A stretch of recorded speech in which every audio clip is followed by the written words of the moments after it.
Hey guys, welcome back. Dave again. So in this one, I thought we'd talk about a situation that's unbearable. It's a big burden to bear, and I'm gonna do my best to break it down to the bare minimum. So as you guys have figured out, I'm talking about bears. So the big kind with the claws that attack you. So primarily grizzly bears. So here in Wyoming, pretty much anywhere that surrounds Yellowstone, so think Idaho, Montana, Wyoming, we've got a really bad bear problem. A lot of the more liberal media downplaying a lot of it. A lot of the environmental groups are trying to overextend, in my opinion, and I'll get into this and explain why it's a problem. So just last week, we had a guy, his name was Charles Carl Mock, basically Carl short for Charles, but he was a 40-year-old backcountry guy. Dude was super experienced in the woods. I mean, he led a lot of people on photography tours, backcountry tours. We can see a picture of him here. I'll bring it up for you. So Carl, he's fishing in Montana, just west of Yellowstone.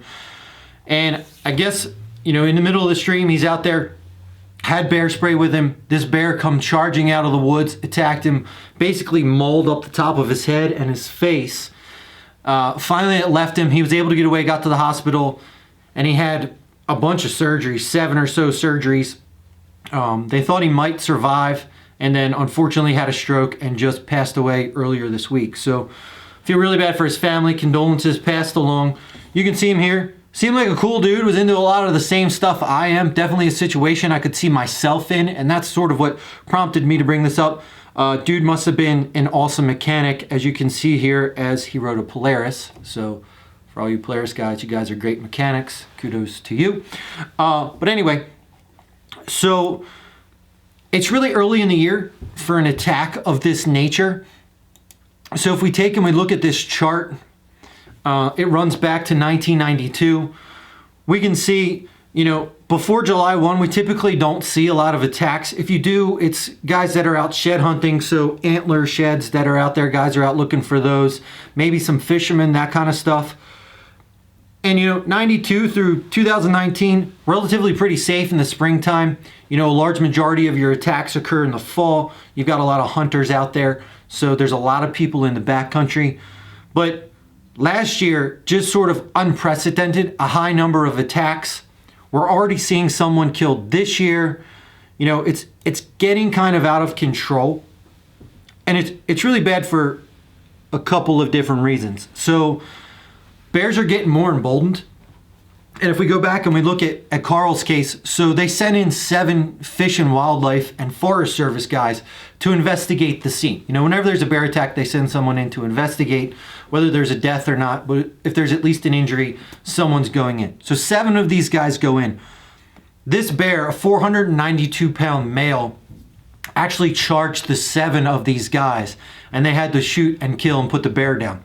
So about 50 yards from where Carl was attacked, they found a moose carcass. So they think the bear was defending the moose carcass, but highly aggressive bear that it's going to go in and attack 7 people. So how do we get here with all these aggressive bears? So if we go back to 2018, U.S. Fish and Wildlife tried to delist the grizzly bear.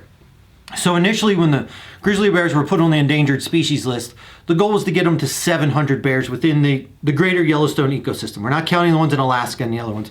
We're just looking in this region. So the goal was 700. In 2019, we had roughly 728 bears. So they went through the process in 2018 when we hit 700 or so and began the delisting process. So everything was sort of going along. They had a planned hunt in Wyoming and Idaho. Montana decided to pass that first year to go ahead and hunt a few of these grizzly bears. Well, the environmental groups got together and they went and they sued the U.S. Fish and Wildlife Service and had the bears reinstated and put back on the endangered species list. So since then, everything's kind of been on hold and bear populations have been exploding. So,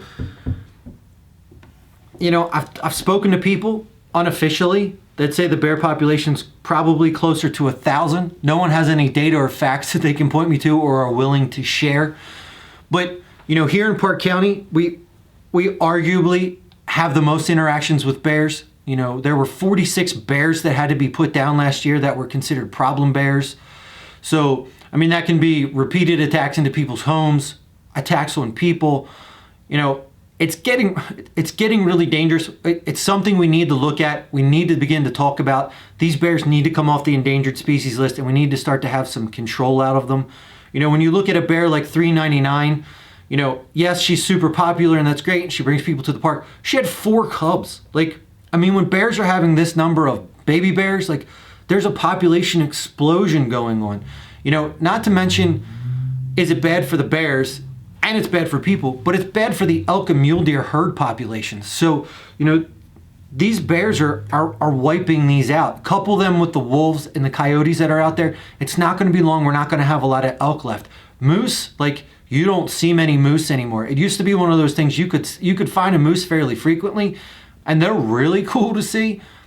But outside of a few areas, there just aren't any moose left anymore. It's a real treat to see a moose. You're more likely to see a bear than you are a moose these days, which is sad because it didn't used to be that way.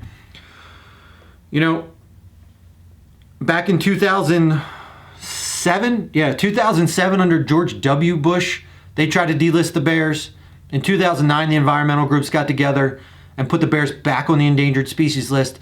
And then under Obama, they tried to delist the bears, but they just couldn't get all the work done that these judges want and these environmental groups. I'll give you an example. Pine nuts. What effect would a pine nut decline have on bear population? The stipulations and the requirements they're putting on Fish and Wildlife to try to be able to delist these bears is just absolutely ridiculous. We're seeing the ramifications. We're seeing people get hurt. We're seeing people get attacked. You can see it in these charts where it's inclining. Couple that with last year in the pandemic, we saw a ton of people in the backcountry. Couple that with this year, we're going to see a ton of people in the backcountry again, just with international travel being shut down. Be ready. These numbers are going to skyrocket. There's no way. We have people everywhere, and we have an unprecedented number of bears. They're spreading out into ranges that aren't just in Yellowstone either. So be prepared if you're coming out here this year that a bear encounter is highly likely. In years past, I wouldn't have said that. I wouldn't have worried as much. Go watch my bear gun video. Excellent tutorial on what to do if you see a bear. But it's a lot of fun, and it'll give you some good suggestions on firearms to carry and ways to be careful. You can see bear spray used in that video, so that's a fun little video. If you're coming out here, make sure you know how to use bear spray, know how to carry bear spray, be very bear aware, learn the ins and the outs of what to do when you encounter bears or you're in bear country. It could very well save your life. I think this year is going to be a really, really bad year for bear encounters, so get ready. Definitely come to Wyoming. It's beautiful. Come see us. Come say hi. But be careful when you come. Make sure you know what you're doing. And I'll catch you guys in the next one.